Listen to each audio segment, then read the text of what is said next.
Let us solve problem letter A. Carmela Appliance Company operates a branch in Quezon City.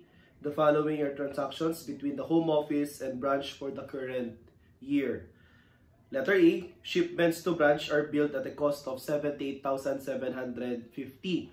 So we have here a home office book. Okay, and then we have here the branch book. Okay, so for transaction letter A, entryhan natin class, no? We have debit branch current account amounting to 78,750 and credit STB or shipments to branch amounting to 78,750. So sa book naman ni branch, i-debit naman niya ang shipments from home office, okay, SFHO, amounting to 78,750 at cost, and credit home office current account or HOKU, okay, 78,750. That's for letter A. Now for letter B, the home office pays branch expense of 7,500. So ito expense ni branch, binayaran ni home office. So may memo na itra-transmit si home office kay branch. Anong nangyari doon? Since binayaran niya, magki-credit siya ng cash amounting to 7,500, eh hindi naman expense ni home office yan kasi kung expense niya, dinebit na dapat yung expense, no? So instead of debiting expense, dinebit niya ang branch current account na 7,500. So kailangan niyang mag-issue ng DM, no? Debit memo. Uy, branch, dinebit ko ha. Ayan. So dapat ang adjustment naman ni branch ay i-credit naman niya ang HOKU amounting to 7,500. So ito yung reciprocal account at siya ang magre-recognize ng expense. Okay? And this is equivalent to 7,500. Yan. Eh sir, pwede bang si branch naman ang nagbayad in representation o kaya naman para kay home office? Yes, kagaya dito sa letter C. Home office expense of 3,375 are paid by the branch. So si branch naman ang nag-credit ng cash ngayon, okay? Returning the favor, 3,375. Ako naman ang magbayad na expense mo, home office, ha? O sige, sabi ni home office, okay, kaya magde-debit naman si branch ng HOKU amounting to 3,375. Since dinebit naman ni branch yung home office na reciprocal account, siya naman ang mag-i-issue ngayon ng tinatawag nating debit memo. Okay? At ang adjustment naman ni home office is to credit branch current account or BQ of 3,375 and recognize the said expense of 3,375. Okay, that's for letter C. Now for letter D, the branch returned merchandise costing 15,000 to the home office. So galing kay branch yung transaction, i-credit niya ang shipments to branch amounting to 15,000 at i-debit niya ang HOKU, babawasan niya yung home office current account na 15,000. So papunta naman kay home office, nung tinanggap niya itong ibinalik ni branch, i-debit naman niya ang shipments to branch. Okay, so I stand corrected here. It should be shipments from home office, no? SFHO. Okay, shipments from home office. Ayan, kasi ito yung initial na entry natin eh. Dito naman, shipments to branch amounting to 15,000. Ayan. Then, of course, i-credit naman natin yung branch current na bawasan yung investment mo sa branch by 15,000. And then letter E, we have home office acquires branch furniture for 22,500. Take note, ang acquirer, okay, ang acquirer dito ay si home office. Yan. Branch furniture. So ang gagamit, okay, ang user ay si branch. Okay? The said fixed asset is carried on the branch book. So ang recorder ay si branch. Yan. So for acquisition purposes sa letter E, no, magki-credit ngayon ng cash, okay, amounting to 22,500. Itong si home office. At ang recorder, siya ang magde-debit ng equipment. Okay, and we have our furniture. Okay, so debit tayo ng furniture sa book ni branch amounting to 22,500. Kaya meron tayong vacanting account, reciprocal account. Ito, additional investment of 22,500. And of course, meron tayong Hoku amounting to 22,500. So that's for letter E. Okay? Then letter F, the depreciation on the branch furniture is 10%. Eh, hindi ba? Kapag ka-depreciation, yung recorder at saka yung user ang dapat nating i-analyze. Eh, yung recorder si branch, user si branch. So, ibig sabihin, no entry sa libro ni home office. Kasi hindi involved, no, sa depreciation. Ikaw ang gumamit, ikaw mag-recognize branch ng depreciation expense. And of course, you have to record accumulated depreciation kasi nasa iyo yung recording, as an obligation. So, ayun, 10%, no? 10% of 22,500. So, you have here 2 to 50, 2 to 50. So, ayan. And then last transaction, the branch sends 5,000 cash remittance to the home office. So, letter G, galing naman kay branch, magkikredit siya ng cash amounting to 5,000 at mababawasan ngayon yung Hoku or home office current na 5,000. Ayan. Siyempre, pagdating naman kay home office, tumanggap siya ng cash, debit cash amounting to 5,000, mababawasan naman yung investment niya sa branch. So, ikikredit naman niya ang branch current amounting to 5,000. Now, I would like to emphasize that in the book of the home office, dyan natin makikita ang branch current na account or investment in branch. While in the book of the branch, ang makikita naman natin na naka-record is the home office current account, not vice versa. Okay, so do not be confused. Hindi dahil home office to, Hoku nandito. Hindi, baliktad. Hindi dahil branch book ito, Biku naman na nandito. Baliktad po yun. So, to answer number 1, what is the adjusted balance of branch current account in the home office book? Tama.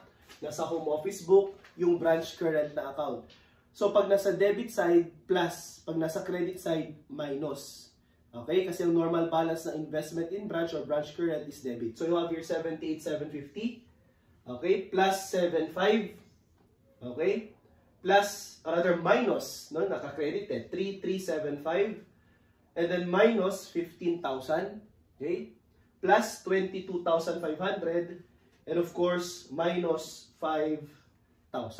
Kaya ang sagot natin is letter C, 85,375. Which is always equal dun sa Hoku adjusted balance. Kaya kung titignan natin, sa Hoku naman, credit naman, no? Ang plus. So you have your 78,750 plus 7,500. Okay? You have your minus 3,375.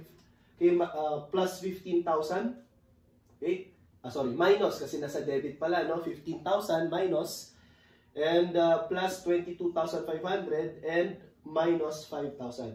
Dapat parehas sila kapag adjusted balance ng tinatanong. So you have 85,375. But for number 2, what is the adjusted home office current account in the home office book? Do not be confused by that. Ang tinatanong is Hoku, okay, in the home office book. Wala pong Hoku sa libro ni home office. Biku ang meron. Kaya ang sagot dapat natin dito, letter A, 0. Okay? So that is for problem letter A. Now, may mga problem, okay, kagaya ng problem letter B, na bibigyan tayo ng unadjusted balance. Okay? At i-require tayong mag-compute ng adjusted balance ng reciprocal account as well as the unadjusted balance of the other reciprocal account. So, say for example, okay, problem letter B, on December 31, 2019, the branch current ledger account in the accounting records of home office of Pearly Shell Company shows a debit balance of 41,625. So, initially, ang branch current account natin, okay, meron pala siyang 41,625 na beginning balance, unadjusted. Okay? Siyempre, ilalagay natin dito yung adjustments after considering the adjusting entries. Tapos, makukompute mo yung ending balance or the adjusted balance. No? O, lagay na lang natin dito, adjusted balance. Okay? Adjusted balance. Okay? Which will always be equal, okay, dito naman sa HOKU. Okay?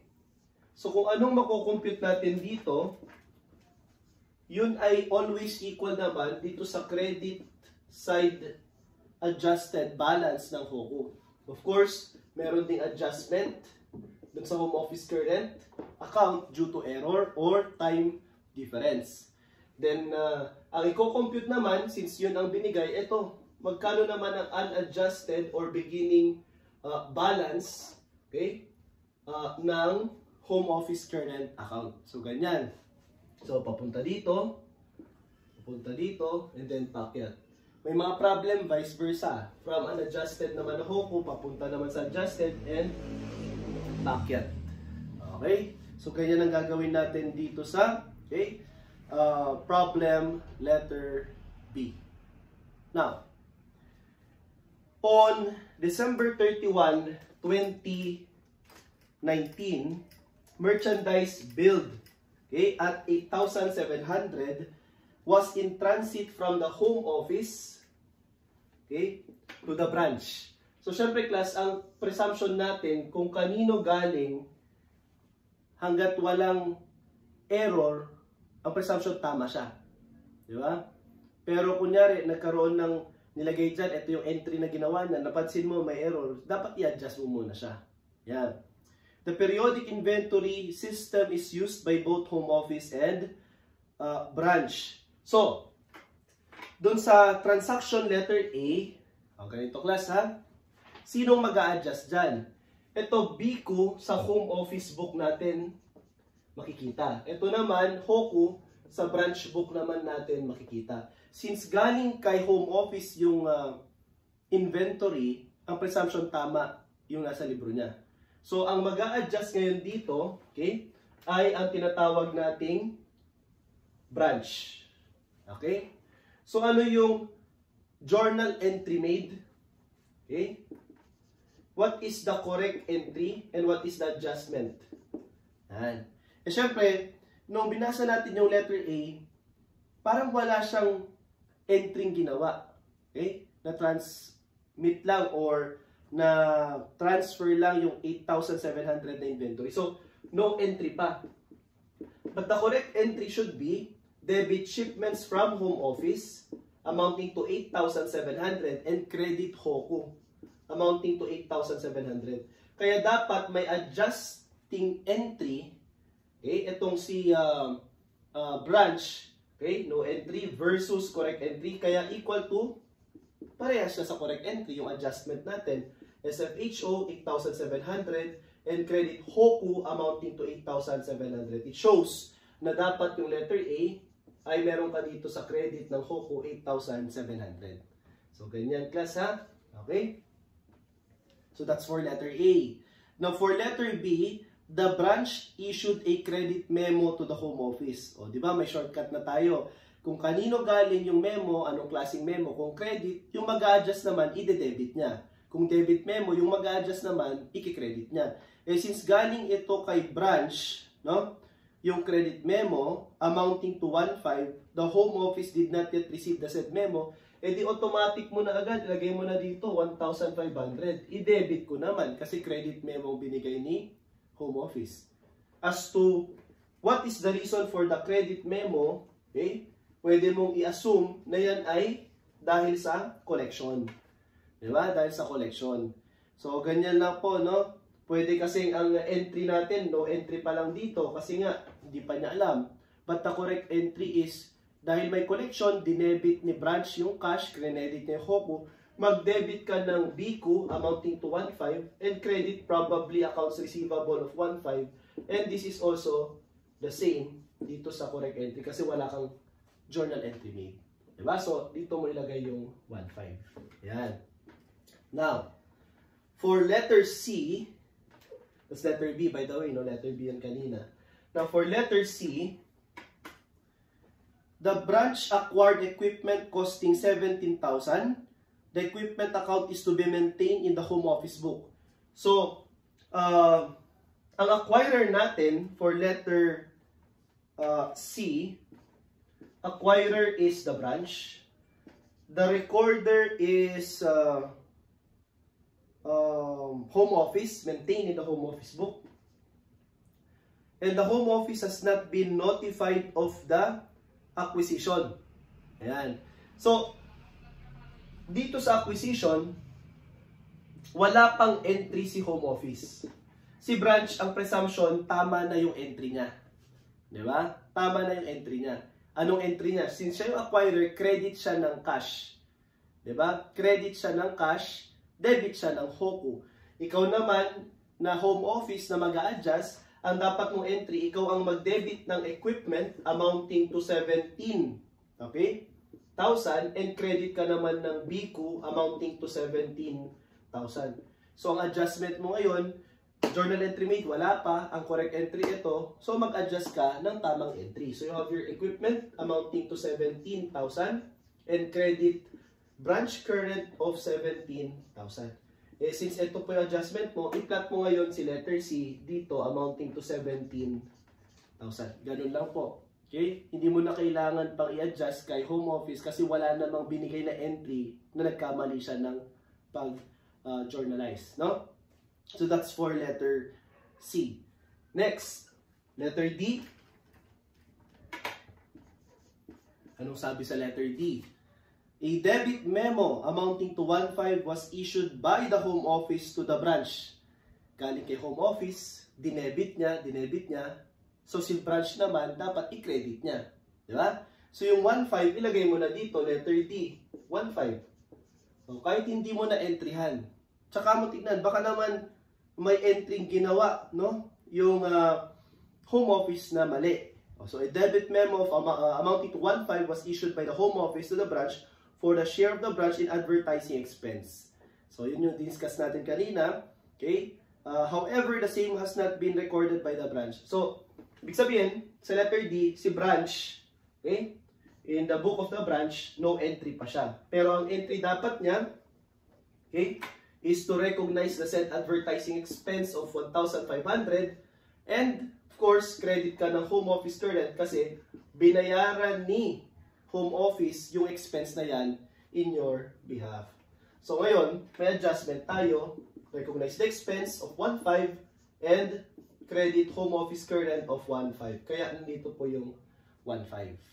Okay? Pero yung shortcut natin, kapag memo, pag dinebit niya, i-credit mo. Kapag credit memo, pag credit niya, i-debit mo naman. Yung ano, yung reciprocal account. Okay? Now for letter E. Yan. A branch customer erroneously remitted 2.5 to the home office. So, nag-debit cash itong si home office. The home office recorded this cash collection on December 29, 2019 by crediting accounts receivable. This was the journal entry made by the home office. Okay? Itong ginawa niya. Debit cash amounting to 2,500 and credit accounts receivable. Ang mali niya dito, hindi niya customer yon, hindi niya receivable, dapat i-credit niya. Okay? So, the correct entry should be debit cash, tama naman po yung 2.5, and credit branch current, 2.5. So, yung adjustment natin, pag kinumpare mo yung dalawa, tama yung cash, ang mali. Etong AR, bawiin mo, i-debit mo yung AR, amounting to 2.5, at i-credit mo naman yung BQ, i-set up po yung tama, kaya amounting to 2,500. Ayan. Dito ka titingin sa adjustment. Kaya meron kang credit BQ, ilagay mo naman dito sa letter E, yung 2,500 sa BQ. Okay? Now, meron pa bang ibang information? Okay, sabi pa dito, meanwhile, back at the branch, no entry has been made yet. So, si branch, okay, no entry. Pero tanong, meron ba dapat entry si branch? Yes. The correct entry of the branch should be, okay, siyang mag-credit ng AR, okay, amounting to 2.5, at ide-debit niya ang HOKU kasi nga may debit memo, okay, na galing kay home office, okay, or rather may credit memo, I should say, kasi nga credit niya yung BICO dapat, okay, so dapat may debit naman on the part of the branch amounting to 2,500. So ngayon, since wala siyang entry, ito yung correct, i-adjust mo sa tama. Diba? Ganun naman tayo, class, diba? Mag-a-adjust ka, papunta sa tama. So ngayon, debit mo sa HOKU, amounting to 2.5, and credit ka ng AR, amounting to 2,500. Kasi ikaw dapat yung may receivable dyan. Okay? At dahil may debit HOKU ka, ilagay mo rin dito, letter E, 2,500. So, there can be a transaction class na sabay, no, sa BICO at saka sa HOKU na merong adjustment. Kagaya nito. Ayan. And then letter F. So we have, okay. So for letter F, branch net income for December 2019 was recorded erroneously. Ayan, may error na naman, no? Sabi ko kanina, dalawa ang pwedeng dahilan kung bakit meron pong difference ang unadjusted balance ng BICO at saka HOKU. Because of error. Second, because of timing difference. So, anong nai-record sa net income? Sabi dito, it was recorded erroneously by the home office at 48,000. So, si home office ang mag-a-adjust. Basic concept o rule, kung sino nagkamali siya mag-adjust. Okay? So, journal entry made by the home office, okay, ay 48,000, no? You have here instead of 84,000. What's the difference? 84 minus 48, that is equivalent to 36,000. Okay, the credit was recorded by the home office in branch income summary ledger account. So, ibig sabihin, class, okay, credit niya branch income summary account or visa amounting to 48,000. Yan. Dinebit niya ang BICO amounting to 48,000 instead of 84. So kulang, 'di ba? So dapat debit BICO 84,000, credit branch income summary account of 84,000. So you have your adjustment of 36,000.